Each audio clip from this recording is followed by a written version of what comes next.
What's going on, everyone? Tanner Poppet here, Madrost and Poppet's Corner. Just reminding you guys that for the first time ever, Madrost's sophomore album, Into the Aquatic Sector, is now being reissued for the first time on a 2 CD set and vinyl LP. Now, with the CD set, will include a live bonus disc, a live soundboard recording entitled Live Aquatic from that specific era of the band's career. Available now only at NoLifeTomatoRecords.com. What was that link again? Oh, yeah, NoLifeTomatoRecords.com. Now, let's check out the episode you came to see.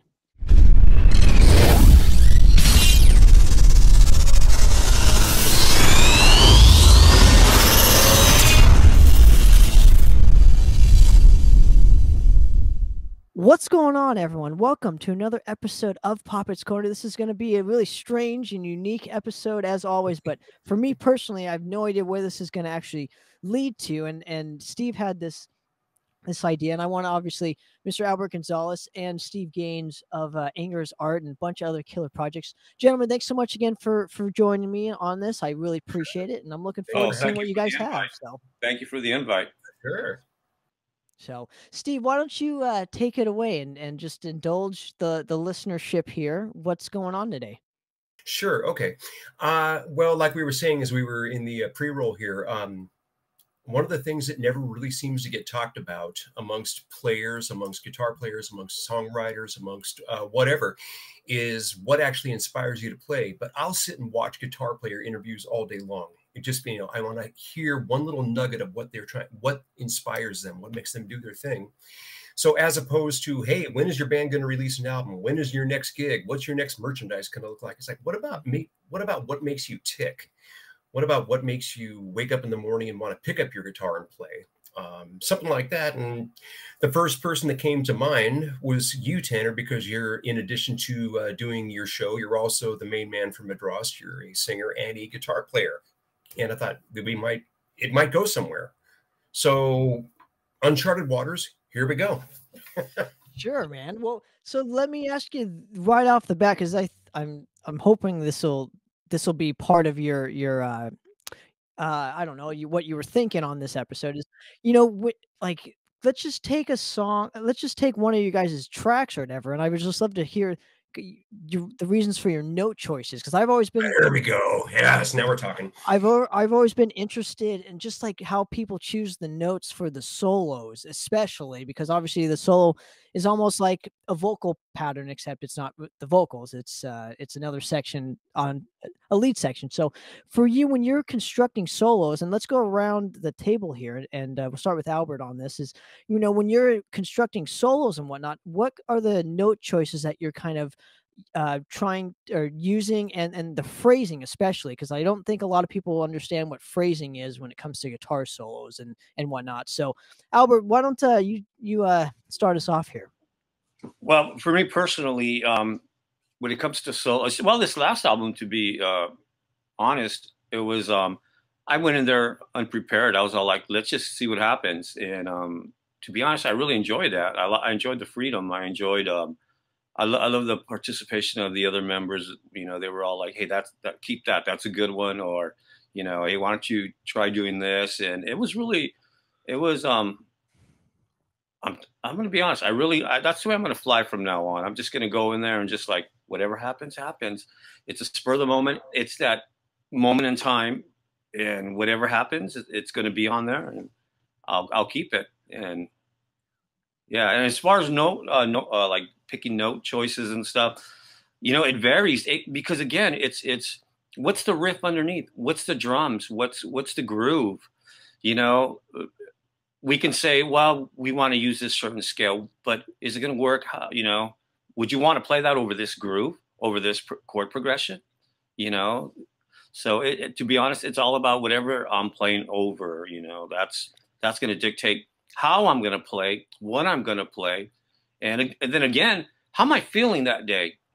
That's another thing. I don't want to, you can be a musician that's going to sit there for 2.5 days working on a solo, and try to get everything perfect. But then I don't know, that's just not me. And plus, yeah, it's how I feel at that time. Steve, go ahead real quick because I have a follow-up question to what Albert's saying. So You want me to give my opinion or follow up to what he said? sure, yeah, go ahead. Okay. For me, it's funny because I don't think like a lead guitar player. I mean, I'm still a recovering bass player. If you look real close at the way I play, so it's very rare that I will actually. But typically, I'll hear a solo before it happens. If there'll typically be a solo that I hear that pops in my head, and then I'll fight for it. It's like, okay, I really want to do this one. Otherwise, I'll pass and I'll just say, somebody's got to have a better handle than I do. Things that I look for, and I think part of the reason why I became such a fan of a guy like, say, Glenn Tipton, for example, was the melodic sing-along stuff. I could think of the solo for the Ripper, for example. Da da da da da da da da da da da da. It's so sing-along, and that's something that carries you into, I don't know if anybody here is really a Kiss fan at all, but they talk about how Ace, back in the early days, you could sing every one of those solos and you would remember the solos like they were a piece of melody. That's what would inspire me to do that. But again, it has everything to do with the riff. It has everything to do with the song, with the mood that's being set, and where it takes you. What do you hear? Is it something that more voices can be put on top of? Does that make sense? Something Sure. like that. Okay. Sure. See, going off of this point, because I think because I play in a more extreme metal style band, a more technical kind of band, so there's all these notes just flying everywhere. Like, so you're having to compete with what the drums are doing, especially because if the drums are doing blast beats, there's not really a lot of room to be doing like a very chaotic solo. If I may be just so blunt about it, some solos call for it, some kind of melodies underneath kind of call for it, the riffs and whatnot. But I've always found, especially if I can only take, I'm just going to take the blast beat kind of riff, for example, when I'm kind of doing the solo for it. First of all, I have nothing planned. So when I do a solo, I'm kind of just piecing stuff together and seeing what actually is going to work with that specific riff in question. So obviously there's no vocals yet. There's no solo yet. So what I'm kind of looking for is like, okay, well, if it's like very chaotic, how is this solo going to stand out? And a lot of the times I like using like quarter notes and whole notes and things like that rather than straight 16th notes because I think it gets lost in the mix. Sometimes It's the obviously you have, contrast. It's the Yeah. contrast of what you're laying on top of the blast beat. Like you said, a quarter note, eighth notes, throw in octaves, a nice octave line. That I think that's the best. Those are the more memorable because Sure. the contrast is so intense that your line is just gonna pop out. right, and You that's know. what you want as the solo. That's what to Yes. me that's what my goal is as a soloist or as a lead player, and especially it's the same thing with vocals in my opinion. What's gonna like hook that specific person into it? And like Steve was saying earlier, he was hard, the solos he still remembers, right? Like the Ripper he was singing and all this stuff. So it's like, how are you gonna get that across and memorable to the listener? And Yeah. especially you, since we have to play these solos and whatnot kind of every night, maybe not to a T, but as close as possible because Framework. yeah, the framework of it, right? So these things are going to be just recorded forever. This is it. So you have to almost get in the moment. What Albert was saying earlier with that, but also at the same time too, find what's gonna also bring that specific part out. So like a lead player, those are the elements that I'm looking for when I'm constructing the solos for the record. Okay. Do you ever think in terms of, okay, I recorded this solo. How am I going to be able to play this live? Because that's something I panic about. Well, so how I usually do it is in patterns. So like I'm always like, okay, pattern 1, 2, 3, 4. If I can memorize all four of the patterns separately and then I can put them together, that's usually how my brain kind of works. I know it's a little strange. It's just that's the way my particular It brain works for works. you. So It works for yeah. you. Absolutely. And if especially and Steve and Albert, you both know this with our catalogs of music here. If you have, I would say around the 2-album mark, if you have more than 2 albums, then everything kind of starts to blend together, right? Yeah. The solos start to blend together, the riffs start to blend together, right? So it's almost, how are you going to memorize this again, right? That's always the trouble that I'm always having, and I don't know if you guys experience this, Oh yeah, you at know, rehearsal, bringing yeah, at a rehearsal we could call a song, and somebody will think it's another song. They'll, that's happened to Guilty. me multiple times. I'm like, oh shoot, wrong song. I start the wrong riff. I think I've even done that live. If come to think of it, I don't know. But the guys just followed along and just went with it. Yeah, shit It's like happens. when you get to the end of the song, well, that's not the one we were going to play, but boy, that sounded good. And especially too with you guys being in multiple bands too, I'm sure that's happened where it's like, oh fuck, this isn't even the right song for this particular band. I don't know how you guys separate those two factions and whatnot, but Exactly, and there are some musicians that are like in like 5, 6 bands, and I'm like in awe. I'm all like, how the hell do you do that? I have problems remembering, one band stuff. It's like I can't even remember. I have to be honest, I sometimes have issues with remembering the riffs that I wrote, or I have to ask Juan, hey Juan, how did it go again? Luckily, he'll remember and re-educate me, so to speak. Now I'm generally curious too with this point.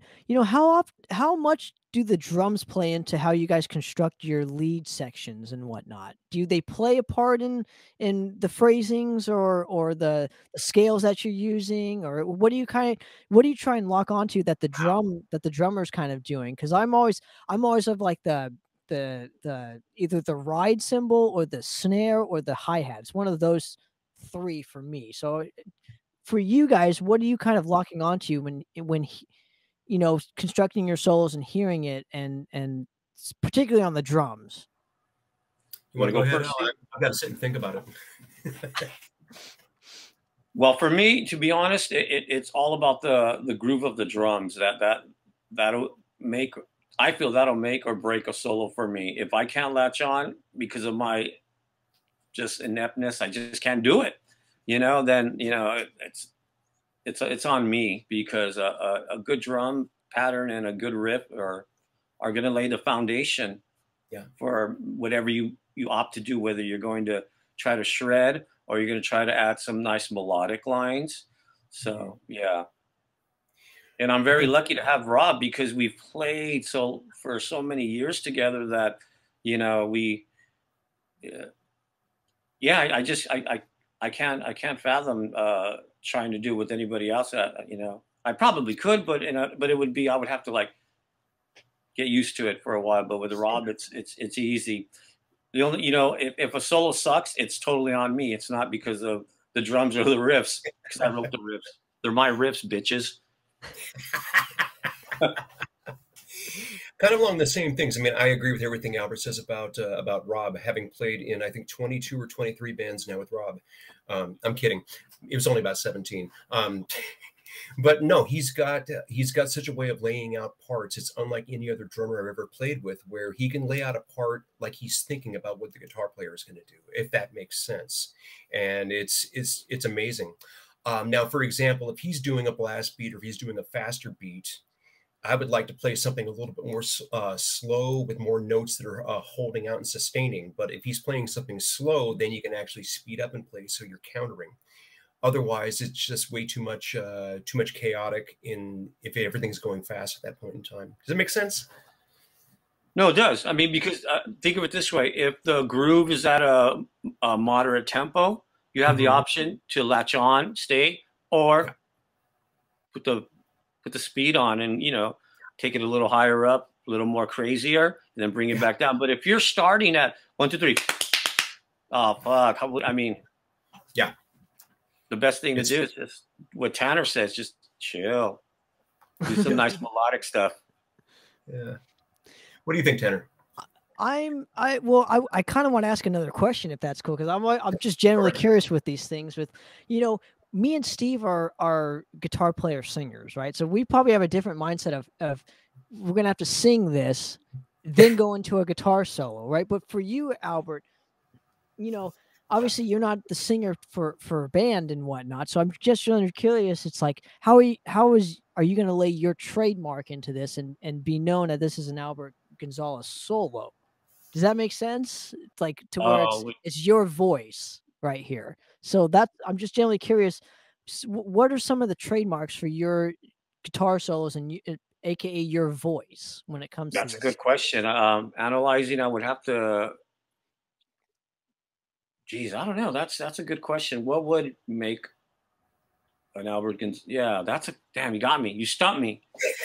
I've been stumped because I've never pondered that. It's never. I mean, I never thought to analyze what makes the way I play, and the way it's going to sound on the record.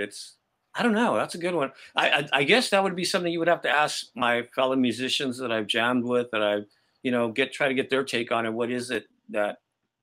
Okay, well, we have one here. And I'm still striving. I'm still striving to get a sound for myself. I mean, we all are, to be honest. I mean, yeah, there are the great musicians that you hear just a few notes and you know who they are, and in all genres of music, not just hard rock, metal. I mean, they're like, so it's something we all strive for. But yeah, you got me, dude. I can't come up with something that would say, well, what is it that I do that, because to be honest, this last album was, like I said, I went in there just like, okay, whatever happens, happens. And I think I pretty much feel like I overplayed. No, I overplayed. Interesting. Where but then again, the Annihilation album was more, I think, more mellow and a lot more melodic, for sure. I feel a lot more melodic, where this one I just like, I think I overplayed a lot, but it is what it is. Like I said, that was me, warts and all, during that moment in time. And wow. So I'm happy with that. I'm happy with that, because the next album, or wherever the next thing I play, that's going to be right. That's going to be me, warts and all. And it'll probably be different, because I'll feel different. I may have different alcohol in me. Who knows? Dude, I'll tell you what, I've got a totally opposite perspective. I thought on Annihilation you were a lot more wild and crazy, whereas on this one it felt to me like you were more focused. That's why I find it so interesting. This is where it gets interesting. See that well, there you go. That's what I mean. Yeah, you would have to ask somebody else, because my perspective is I guess skewed because I think I overplayed. Yeah, no, it's interesting because it seemed like everything I'm learning brand new right now because of what you did was so good. And I'm thinking to myself, man, he must have really thought that all out, exactly what you were going to do. And it turns out you were winging it. Wow. I'm stunned. I think you even, Tanner, did you not even help me out? You're all like, do something Shanker. I forgot what you told Rob or something. Me? Yeah. Wasn't it you who on the live stream that Rob happened to have? And I was having issues with this one part, and I think you suggested, I could have sworn it was you. Maybe I'm wrong, but somebody was suggesting something to try something. And I don't know. I thought it was you. Man, my bad. Maybe. I can't remember that far back, sadly, right now. But, same question for you, Steve. I'm just generally curious what you think your specific trademark is. I don't know if I have one, to be perfectly honest with you. It's, because I focus so much more on rhythm guitar than I do on soloing, that there's little stupid things that I do that I'm really conscious of the fact that I'll repeat them over and over again, and then I try and disguise and hide them so they don't sound like I'm repeating them. Unfortunately, I don't play enough solos that you notice them. Of course, I just gave away the whole ball of wax, but I've got a thing. I'm a big Gary Moore fan. And Gary had been known for holding out long sustaining notes. Think about Parisian Walkways, where I think he held that note for 35 or 40 seconds. And there's something, okay, I'll give you a good example of this. There's a live version of Maiden playing Number of the Beast.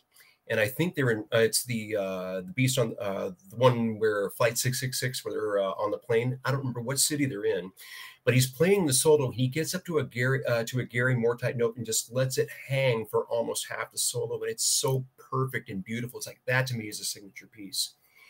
And but we all know that solo that Dave's played for years. they're just little things. To me, it's always just there's going to be that note that you hold, that one note that really just reaches in and grabs your soul. Does that make sense? I'm following up everything with it. Does that make sense? I'm suddenly conscious of it. Right. Well, I think us as guitar players and musicians are always kind of self-conscious at the end of the Oh yeah. day, no matter how confident we may seem. Oh yeah. You know, but I want to go off.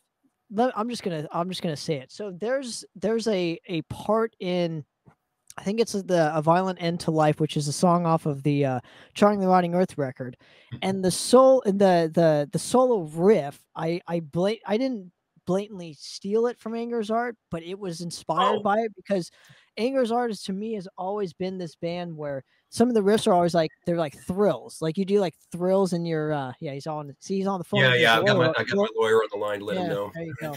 I'll pay you the $5 later. But you know, so but so with Anger's Art, you guys always do a lot of like thrills, as I call them. So it's always like the Frank Marino, Ted Nugent thing, where it's always like this in your Yeah, guys' riffs. I yeah, don't know he what does have this riff. And one of the let me see, where's my list of songs? it's like. It's called like a trill, I think is what it is. But anyway, there's a part in it, and I took it from Anger's Art and applied it into this riff that we had.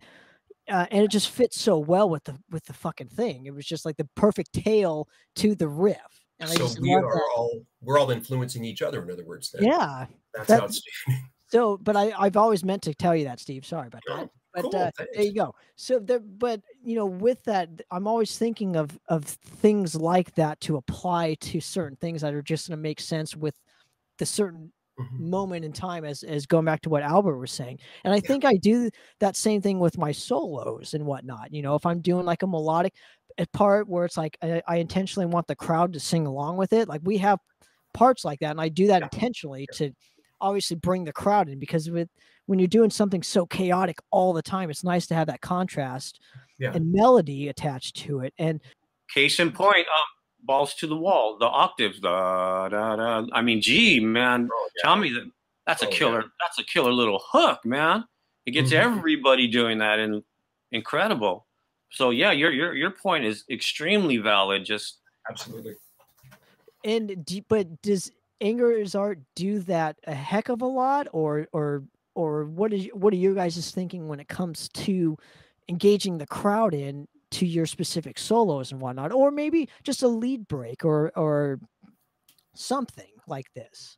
I think it's more about a riff that gets like an earworm, gets stuck in your head.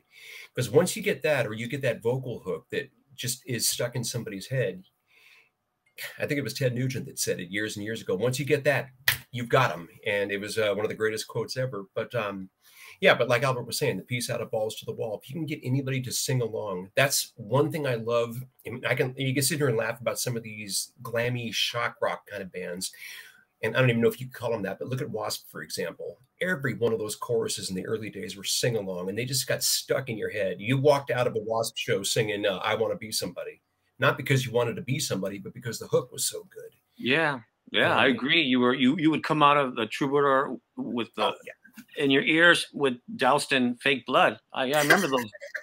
I remember those days. Yeah. If you got lucky, you got a piece of raw meat to take home. I don't know if I'd try and cook that, but that's a different story. But it's all about that hook. I mean, if you've got something, I've actually seen people in some bands, some of the more, say, hardcore type bands, that will actually steer away from things. I've actually been in one band where the guy said, "No, it's too melodic. We can't be this melodic," because people would think we're musical, and it just stunned me. It's like, don't you want people to remember these songs? So you want to make it less memorable? How many records are we going to sell? And that kind of thought process is just weird to me. How many records are you gonna make with that mentality too? So you always have to think of like, because you're putting yourself in the box, I guess is my whole thing with it. But let's go to a perfect example of what you guys were saying, a chanty kind of thing. Let's go to Evil Dead, because we keep mentioning, you know, some Evil Dead tracks. The title track to Annihilation of Civilization. What is the fucking thing that people always chant? Annihilation. Civilization, right? Yeah, the chorus. Yeah. So with that, it's like, and there's probably a reason why I don't know if you guys play this song last or whatnot, but I'm sure it's still on the set every fucking show you guys Oh play. yeah, it's our breaking the law. Okay, well, but why is that? Uh, Why is that though? I believe it's probably the best song I wrote as far as thrash. I don't know. So I don't know. Not when you have gone shooting and Oh whatnot. shit, I too, forgot about that too. But I don't know. but so can I kind of answer this and then maybe we can branch off of again, this? yeah, Okay. yeah. Okay. So there's two aspects to why I think this song was so it is a song you guys always play and it's always in the set list and it's always kind of last or towards the back end It's of you always guys' last. set list. Yeah, 99.999. It's last. You got to leave them. You got to start. You know what? Real quick, there was a phrase by Pete Thompson that said, "They only remember the beginning and the end the most." Yep. So start strong and end super strong, and you're gonna have everybody walking away happy. So that's true. Yeah. I've always believed that. So, but anyways, I'm sorry. Go on, Tanner. No, not at all. So there's two aspects I want to touch upon, right? We established that Annihilation, right, has that catchy chorus. It's got the annihilation. And you can have the crowd sing along to it. Yes. And obviously you got the riffs to it too. Obviously that plays a huge part. But I also think having that music video plays a huge fucking part in it. Only because I don't know. I wasn't in it. Well, hold on a second. Let me finish that. So, but back in those days, right? Yeah. That's all you had. So and when the internet got, kind of got discovered and we started discovering your specific bands and whatnot, that was the first song we locked onto. Why? Because there was a music video attached to it. And then we heard the song afterwards. And then we started to chant the chorus, right? So I think having all that does play a huge role. I mean, you mentioned Breaking the Law. Again, another music video song, another song with a catchy fucking chorus, right? Down, down, down, down, down. There's not even a solo in it. I know. Right? So I think that plays a huge part in why certain songs are more memorable too, man. Especially if you have the visual aspect attached to it. And then you got the melody attached. And I mean, maybe I'm talking too much about it, but what are your guys' thoughts on this? Let me jump in on that real quick. You're forgetting there's the sing-along portion in the song, but there's also the octave chord. Because it ties. You get the shout along. Here's the guitar part. Shout along. Here's the guitar part. It's perfect. It's a great song, Al. And I'm not just blowing smoke because I can. Well, thank you. We get lucky. We get lucky sometimes, right? So, I think let's go back to. Can we even go to like the bare bones, Steve? And I know and I'm talking about the riff and whatnot. When you're writing a riff and whatnot, what are some of the notes that you are specifically looking for as a songwriter, guitar player? Wow, this is going to get interesting here because I never actually sit down with a guitar and write a riff. What typically happens is I'll either be having a really lousy day at work or I'll be stuck in traffic. And I mean, I'll go through a dry spell where I can't write anything. And all of a sudden I'll get so angry about something. And I start hearing sounds in my head and they just become music. It becomes riffs. That's where it really, really comes from. So I literally have to come home. First of all, I have to sing them into my phone. Thank goodness for these things, because prior to that, they had to carry a little tape recorder around with you in case you got inspired. But sing it into the phone, then go home and try and figure out how to play it. So there's no real notes. After that, you figure out how the riff works, and then figure out, okay, what key is this best to play in? What can it be sung in? Whatever. But there's no real notes to speak of. Gosh, that's a good question. That's a great thought. Next. But see, let me chime in, since I'm coming from another band and jamming with you guys. The beauty is I get to play riffs that I would have never even thought of. Okay, I'm going to put this riff right here. I'm going to play these notes, and that's one thing about jamming with like many bands. That has to be one of the biggest pluses, that you're like, okay, I'm swimming in their pool, so to speak. and oh, I see what's going on. This is interesting. I'm set in my ways. This is the way I write. These are my comfort. This is what makes me feel like this is a good riff. But now I'm jamming with these guys, and oh, all right, check this out. Okay, and that's what I get with Anger is Art. I really enjoy jamming with them because it's really different than how I write and how I, Yeah. And what was interesting, along that same line there's a song we're working on for the new album that I was stuck on one particular riff that I couldn't stand in this song. I'm thinking, okay, I like everything about it except for the theme riff. And Albert's sitting on his couch. I've got the video on my phone here somewhere. Sitting on his couch. Hey, why don't you just play this? And he plays this piece. And then Eric pops in. No, then add this there. Song took a total left turn and went that direction and he brought his stamp into it. And now all of a sudden it's like, wow, it became a monster. So interesting. So now that you have the bare bones, I want to almost construct a song here without constructing a song, right? Just going through the basics of kind of like how to construct a song, right? So you got the riff, right? And then you write another riff, and you can kind of put these together, or maybe you switch the riff behind the riff to where it's like, okay, now this sounds like a good chorus riff. This is how my brain works. So it's almost like this is a good catchy chorus riff. Okay, let's see where it branches off from there. How do you guys kind of construct your specific songs when writing the riffs and whatnot?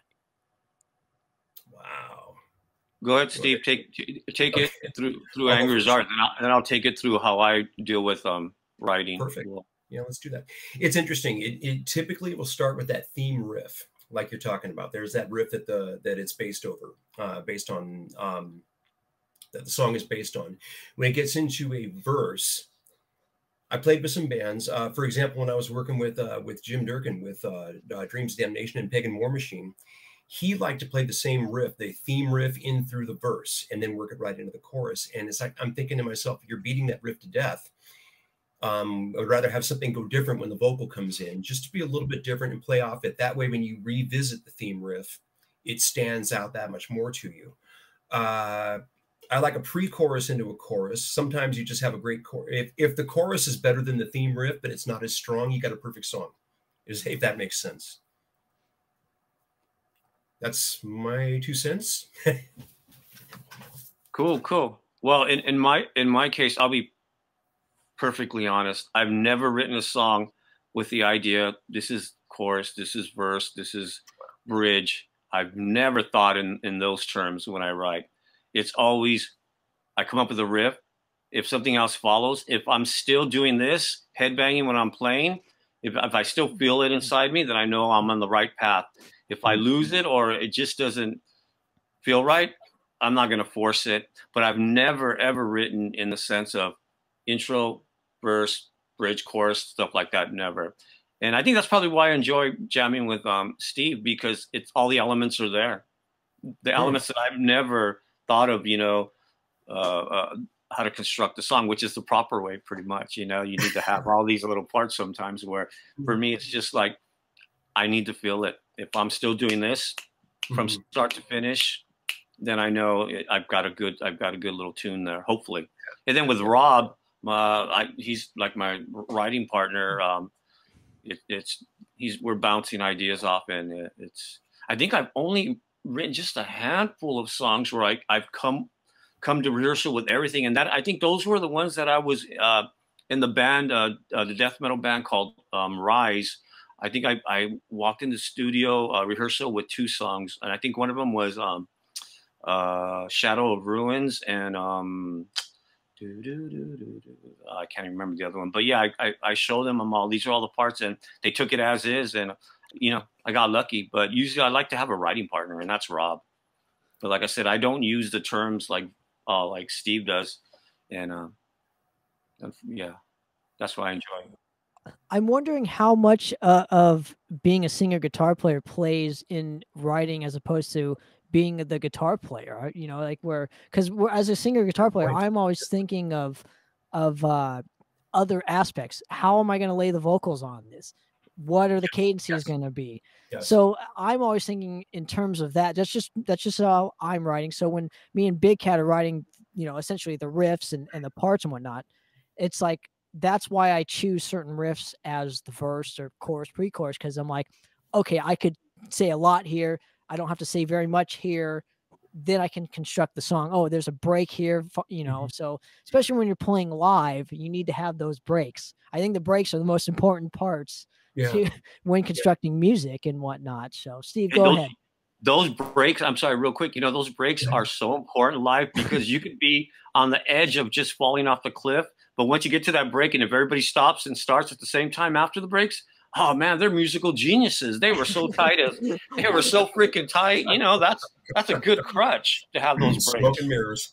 Smoke and mirrors, I'm telling you. Or in a situation like that where those little breaks come up, I'm about to drop my pick. I can feel it slipping out of my fingers. It's like, I can regrip, and you're right back to it. Or you could feel your wrists giving out. Okay, I need to break, and you know. Yeah. So, oh gosh, yeah. So yeah, no, you're right. You're hitting on a good point there, Tanner. Is that you know, you're thinking about vocal as well as guitar, so you're thinking about two different aspects of the song as opposed to a single aspect. So yeah, I think along that same thing, you've got to think about, okay, how do I sell this from this standpoint, and then, you know, how do I sell it as a singer? Then how do I sell it as a guitar player, or vice versa? That's weird. And then can I play and sing this at the same time? I mean, that's walking and chewing gum. That's, man, oh man, that's a different animal altogether. Sure, but and then once you have the riffs constructed, right? You got the solo section all picked out. Then you kind of bring it to the band, and I'm just kind of curious. How do you know what kind of beats are going to go along with it? Do you just entrust it in that specific said drummer, or do you kind of just try a bunch of different things and say like, oh, this could work, or let's impose this kind of stuff, a little bit of this, a little bit of that, and then see if it works that way?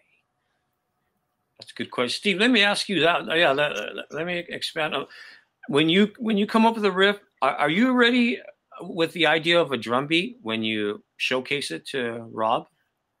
9 times out of 10, yes. Okay. See, I'm the opposite. I'm oblivious. I mean, I know I just have my foot when I write a riff. I have my tempo, my foot that keeps my time, and then I'll show it. Yeah, and then Rob will either play whatever he wants to on top. But okay. So yeah, that's and cool. That's cool. One thing I will say is 9 times out of 10, yes, but I'm not married to it either. I mean, if he sees, but you have an idea though. But you have your okay. That's cool. See, and I think that's freaking awesome because like you guys are vocalists, so you guys will be writing riffs, songs with the most important thing, vocal lines, or where you want to sing and where you don't, and that's an aspect that unfortunately I don't have. And again, you have the writing style of this drum style. This beat is pretty much what I'm thinking when I'm writing this riff. That's another thing. So goddamn, man, I don't know how in the fuck I do it then, because that just I don't even think of that shit, dude. I'm just writing riffs. So fuck.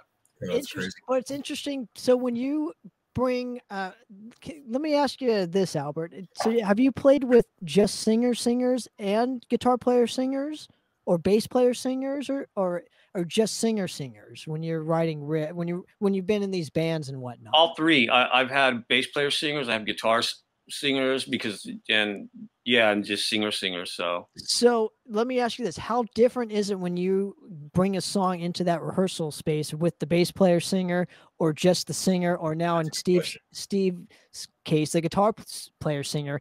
Do you kind of get some, I would say some kickback on some of it where it's like, I'm not going to be able to do this. Let's kind of switch these riffs up and make a little bit more sense for me playing and singing it, and then I'm assuming with the singer, he can probably just go in on whatever you're bringing to him and whatnot.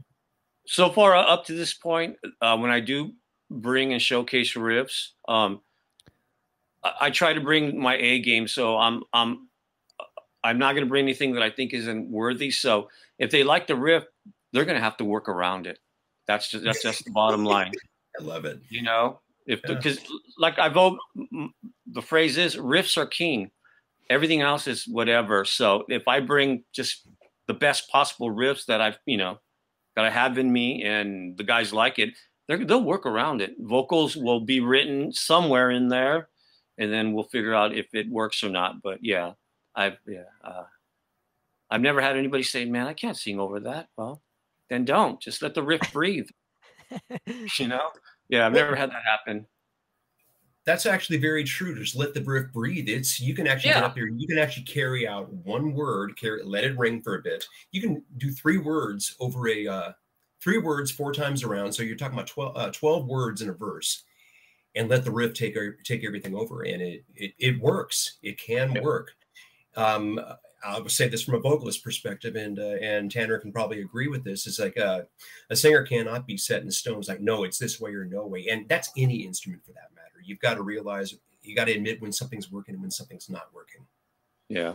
I like being wrong when it comes to that, though. I like when I'm working with a partner and whatnot, like I like when he's right or he or she is right and I'm wrong. Cause then I'm like, fuck, you know what? Then it's like a matter of fuck. I wish I wrote that. Even though you kind of did write that, right? You were there in the moment writing it, but it's like, fuck, that's a great idea. I wish I came up with it, you know? No, that makes sense. That makes a lot of sense. That's the learning process. Well, yeah, but then how much of your ego do you have to put aside for the writing process? Because that's the other like push and pull thing when it comes to songwriting. That's a topic unto itself. First of all, why would I want to hang around with anybody that has an ego? Why would I even want to play with anybody who has an ego? You know, it would just be so detrimental to the vibe and the groove of the band. I mean, I don't know. I don't know if I could stomach that. Well, I'm just going to ruin it for you because everybody has an ego. So it's impossible for you to get away from it. It's just, it is what it is. But but we can, but as humans, you should be able to rein it into where it's not going to implode the band, correct, you know, so to speak. So yeah, no, we all have our feelings, and oh, they don't like my riff. Oh, that sucks. I'm going to go home. This is my mic stand. So going off of what Steve said, though, you can't be married to your riff. That's the one thing that I've learned from being in a fucking band. It's like, okay, these riffs are good, but they can always be better. Oh yeah, because you hear it a certain way. You wrote it. It came out of you a certain way, but you know, the other cats in the band, they're like, whoa, that just inspired me. I hear this now. Do this to it instead. Oh no, that's the beauty of having a great band with a bunch of great brothers, you know, in your band that are like, they're because they don't want it. They don't want the riff to fail. They don't want the band to fail, so they're not going to steer you in the wrong direction. So you know, cut your ego. They're not there to ruin the band, ruin the riff, ruin the song. They're there to enhance it, make it better. Right. So I agree. You know, it's funny talking about ego there. One thing you've got to say is if you've got a 3 or a 4 other members, whatever it might be, 5 other members, whatever it might be, you've got to be willing to accept if nobody likes it. It doesn't mean you suck. It means this one doesn't work. Right. At the moment. Yeah. You know, we can always come back to it, tweak it. That's what we've always said. If it doesn't make it, then, you know, let's just put it aside. We'll come back in. Exactly. You know. Exactly. I love that. And I'm kind of going off of this and where, you know, who's the greatest riff writer in the world, right? Does anybody know? It'd be Tony Iommi for me. So Tony Iommi is like, Geezer came up with some of the riffs too, did he not? Didn't Geezer come up with the lyrics?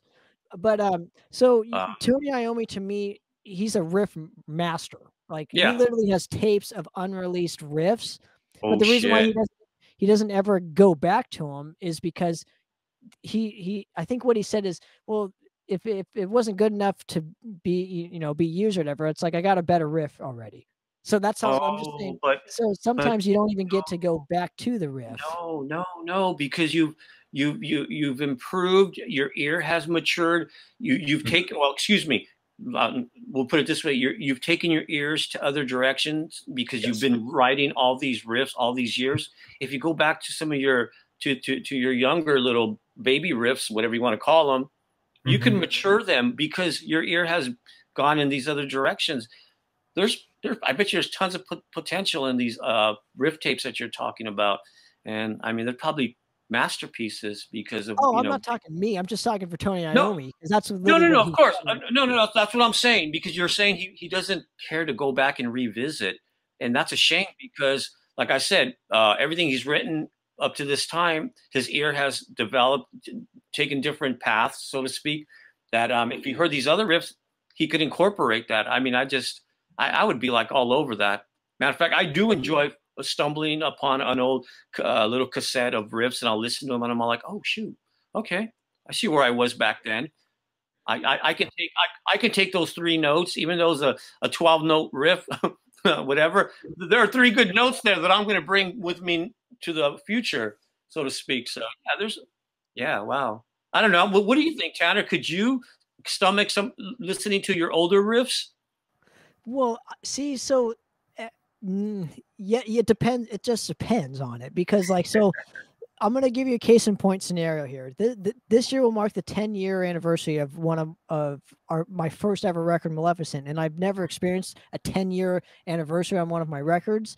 So it's a trip to go back to it and be like, oh, these still hold up for me personally, right? Because I knew where I was when I wrote it and recorded it and whatnot. So, and then some of these demo stuff, it's like, oh man, I see why this didn't make the album. There's a couple. I just have it in my head for some reason when it comes to why certain things make records and why certain things don't. So these baby riffs that you're talking about, they're fun to listen to, but I don't think it'd be fun to bring them in unless I revamped them heavily. Exactly. That's what I'm saying. You would go back and tweak them, so to speak. I mean, if you wanted to, if it was, if you were so inclined to do, you would, go back and tweak these unheard demos of yours or riffs.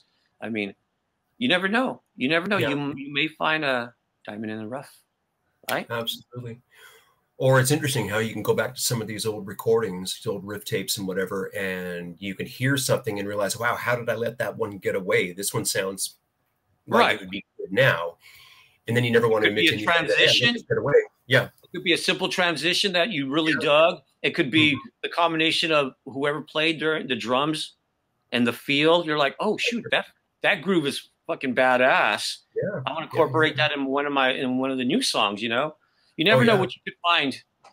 I'm not saying that we're going to go back and play a complete song from our past, because obviously, everybody moves on. If they didn't make it onto a vinyl for a reason, but there's probably a few diamonds in there, Have you ever had a riff though that you were playing and somebody else overheard it and said we could use that?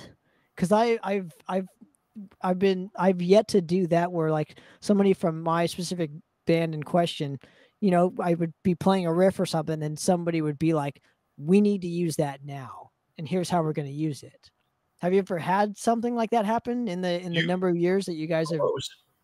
Go ahead, Steve. I was going to say close. It's like, oh, hey, why didn't the reaction is typically, why didn't we ever take a look at this back in the day? Let's do this now.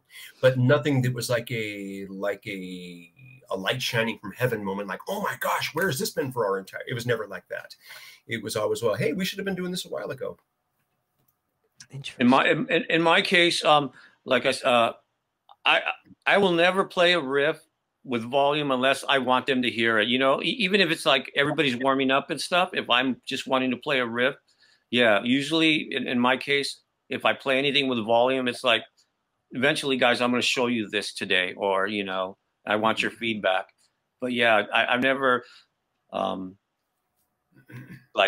no, take that back. I mean, you doodle around, you fart around on something that you really. And that, what, that does happen. Now that I think about it, where they're all like, hey, what was that? And I'm like, shit, I don't know.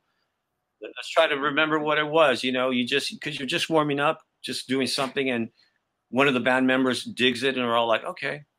But 9 out of 10 times, anything that I'm going to play, that I play during warm up or whatever, is something I really want to show the guys. But I wish I had that moment where like somebody's out, like, it would be like those actresses. I want that girl, I want that actor in my movie type shit. That'd be awesome if somebody said, hey, I want that riff. Here's 10 grand.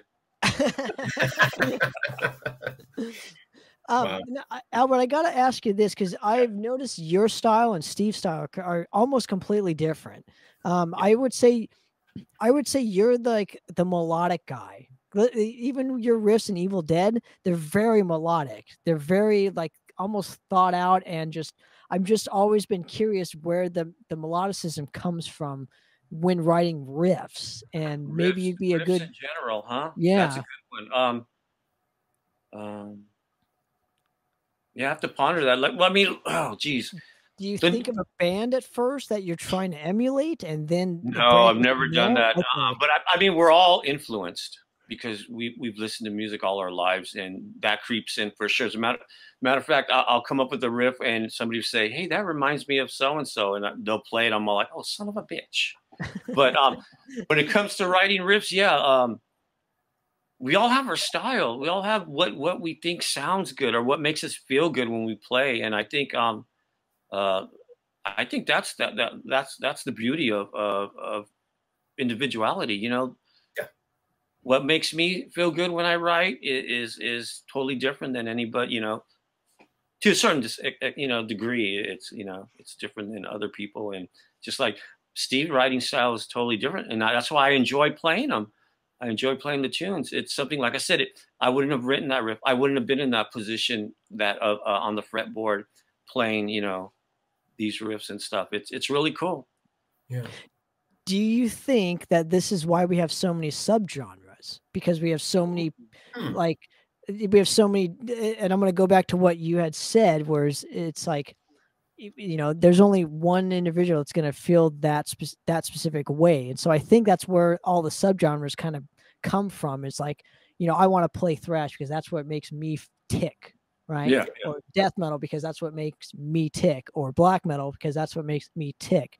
So I think that's always played a part in as far as my thought process goes, why we have so many subgenres in metal specifically, because we can never just be satisfied with one specific type. That's true. You know, That's true. Yeah, and and that's the beauty of the branches of the tree of metal. Yes. It's like goes everywhere. Yeah. so Yeah. There's really no wrong. I mean, the backlash. I get the backlash against new metal. I'm not a fan of new metal, but the backlash I thought was over. There's nothing wrong with it. It appeals to a whole different audience, and if they're being entertained, and if it makes their, I mean, what was that big festival they just announced that's coming up here this summer with like the 23 or 25 bands or something like that, and they're all 90s bands, like an emo fest or whatever. You know what I'm talking about? when we were friends or something like So when that, we were young, it might have been when we were young, but yeah. But the point being is that, I mean, I'm not a fan of. And I looked at that. I don't even. I think I recognized one of the band names, but I'm looking at that and I'm thinking, okay, there is a dedicated fan base for this, and people are going to pay $250 a pop to go there because it meant something to them and still does mean something to them. There's no wrong answer, and there's a lot of I don't get it. There's like a metal purity thing that bothers me. And it's like, if you sound too modern. I hear that from time to time. And that's one of the beauties of being with Anger is Art as opposed to one of the other bands, because it's like, well, we have better amplifiers now, and recording techniques are much better. And I actually learned how to play and sing. So it's going to sound different than it did in 1983 or 1984 when I had no idea what I was doing. Yes, I get the innocence and the purity of that, but you can't go back and you can't go to a brain surgeon and say, okay, forget how to do brain surgery and just put band-aids on boo-boos. It's just not going to happen. Wow. I'm curious to know, because the fest that you brought up, Steve, was my generation. It was popular when I was like a teenager. Sure. Was Sure. the Atreyus of the world. Yeah. I think that was Yeah. so those kind of bands. And I don't think there's anything wrong with it. Not at all. I back then it didn't represent metal to me. That's why I started the specific band that I started. But I also didn't. I mean, I'm harsh on that that metalcore genre of music, but that's only because it was so rampant and it just didn't appeal to me. Like, that was not what I wanted to see live. Right? But I also know too that there's a huge fan base towards that, and God bless them. If you like that stuff, I always think that it's important to like any type of music that you're into, because it branches off into so many different things. Like, you can now get into the bands I'm into, and the Metallicas, maybe the Madras, the Anger's Arts, the Warbringers of the world. Maybe that can branch into that. So I always felt instead of being and elitist and having the mentality of oh, you like you somehow I'm denigrating you because the bands I like are far superior. Like I don't have that. That's a lot of Yeah.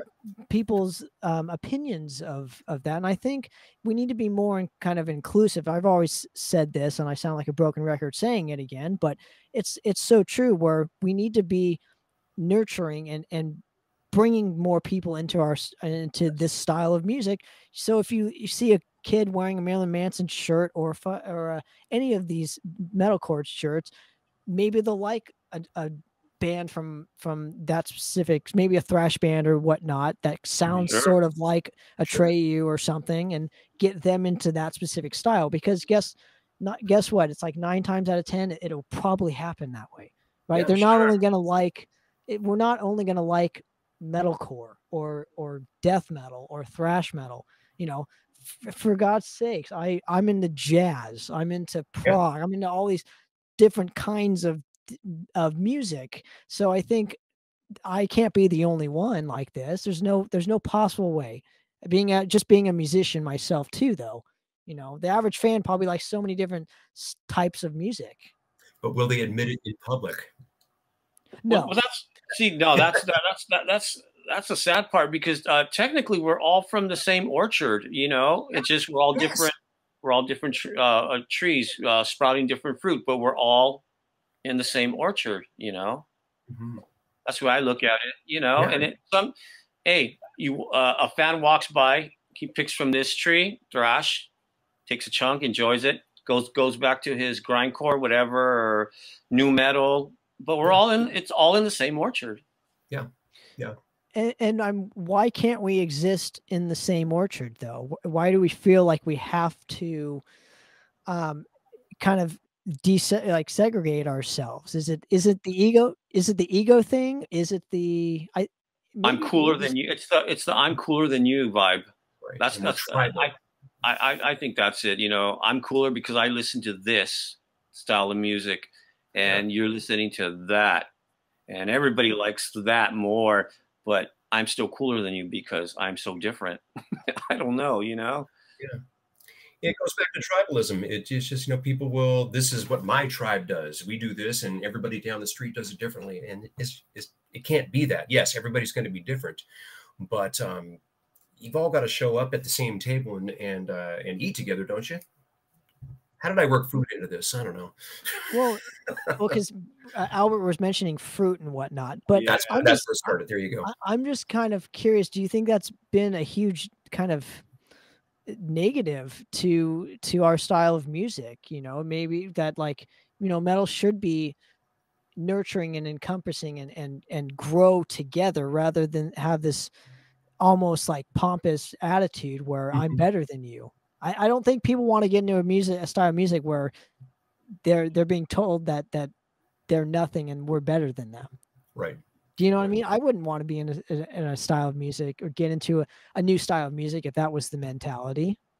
Yeah, I agree that would be it would be difficult for somebody to even admit. You don't want to admit that. Hey, I like Well, this band. I will cast the first stone. I will admit that I was like that, and Yeah. after just so many years of getting sick and tired of seeing that, Mhm. I've changed my tune, and I'm hopefully going to inspire. We're going to inspire everybody else to do that too, right? That it always starts with one, right? Isn't that what they always say? Right. And yeah, exactly. Dude, you just hit it on the head. You just hit it on the head there. I think about a couple of bands that I absolutely warred against, and I would not listen to them no matter what. And I realized I missed out. Two of them, and say what you will, it's Duran Duran and Depeche Mode. And it's like now I look back from a songwriter's perspective and go, my gosh, that stuff is genius. Well, It's there just you go. written. The hooks are so good. How can you? Okay, then you put some nice distorted guitar on top of it, and everything's beautiful. But the songs are so good. And why was I so narrow minded? Why? Because I was tribal. Yeah. Interesting. Well, gentlemen, I want to thank you guys again for doing this with me. This was Hopefully, we cool. could do a lot more of these and just talk music because that's what we love is music, right? But before we get off of here, tell our listeners what you guys are up to next, and where they can find anything Anger's Art related, Evil Dead related, whatever it is you want to promote. So go ahead. You want to talk about Evil Dead first there, Albert? No, because I really don't know that much. No, I'm not.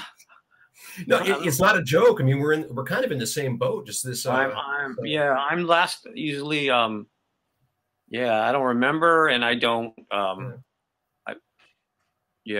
I'm the worst person to ask about what's going down with Evil Dead when it comes to the future. But I know with Anger's Art working on an album. Go ahead, Steve. I just No, here's we opened the show talking about everybody battling COVID. I don't want to say anything to embarrass anybody, but we had one guy who was sick for quite a few weeks, and that shut down the recording process. As soon as he got well, then Christmas rolled around, and that shut everything down. As soon as that happened, then I was exposed to somebody. I had to quarantine for a week. As soon as that was done, we were all set. We were all going to go over and record, myself, Eric, and we were going to go meet over with Ron and start working on some tracking. And we're literally an hour away from leaving. I get a text message that says, "Don't leave your house." I said, "What's up?" I called him back. He says, "Dude, I just found out I was exposed yesterday." He says, "Now I got to go to a quarantine." Right. So he goes to a quarantine. And as soon as he gets out, I go back into a quarantine. Right. So that was last week. And I get out of quarantine. And no sooner did that happen than Albert reaches out to me and says, "Hey, dude," he says, "I'm quarantining right now." I said, "Crap." Everything we're trying to do. This is amazing. I mean, Albert Tanner, you told me a long time ago one of the things you liked about the band was the fact we put an album out every 2 years. And time is going by, and it's like, this is so completely out of our control. Everything is completely out of our control. We were supposed to play in Albuquerque this Saturday. Had to cancel it because of everybody being quarantined. And just the threat of this, you start to realize that so much of it is out of your control. The best thing about it is we've been able to revisit all these songs and fine tune them. And we're due to go in and actually track tomorrow. I'm scared to look at my phone tomorrow. Well, I think that it's obviously we're all looking forward to having new music and whatnot, but there's not really a priority Correct. For it either. You got to kind of admit that and kind of take a step back on. Absolutely. And when I said every 2 years, it's because music kind of was the priority to album tour. Now it's more of like getting healthy, and so that we can do album tour. So we're in this almost mode right now where we're almost out of it, thank God. Yeah. But we're still in that mode to where we need to just get healthy, and that's the main focus. I think this whole thing has shifted our focus onto what's really important. Which is our family and health, to me, are the two most important things. Like I always tell my guys, family and health are the most important. So anything else outside of that, so the band can be put on hold, right, until this thing happens. So yeah, family always has to come first. I mean, I can tell you, I'm sure we've all done it, but where you put family on the back burner to go to a worthless rehearsal, a rehearsal for nothing. You got no shows coming up, but we got to practice, and it can't do that. Your family has to be number one. First and foremost. And one thing I've really found, and I'm sure you guys probably agree, is that you start to really appreciate your bandmates more in a time like this. It's like, dang, let's get together. Let's just meet up at some restaurant, someplace. Let's break some bread. Let's have some conversation, have some laughs, and enjoy each other as human beings. Oh, yeah. As opposed to there's a task that we need to, the task is always going to be there. But let's remember the good things, and the good things are the people. So the relationship should always come first. So, well, guys, thank you very much again for coming on. Make sure, obviously, to go check out Anger's Art. I think you gentlemen have a Bandcamp, hopefully. We do. I don't know, not sure on what record label you guys are signed to as of this point. It's a secret at this point, but I think you know the people real well. Okay. Oh, okay. And well, so obviously you can go pick up Anger's Art merch there. And gentlemen, I want to thank you guys seriously for giving me a few minutes of your time, and hopefully this won't be the last time. So thank you. So this was nice.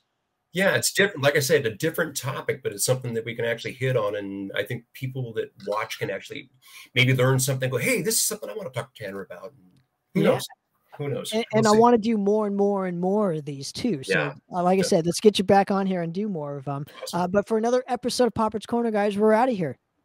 Cheers.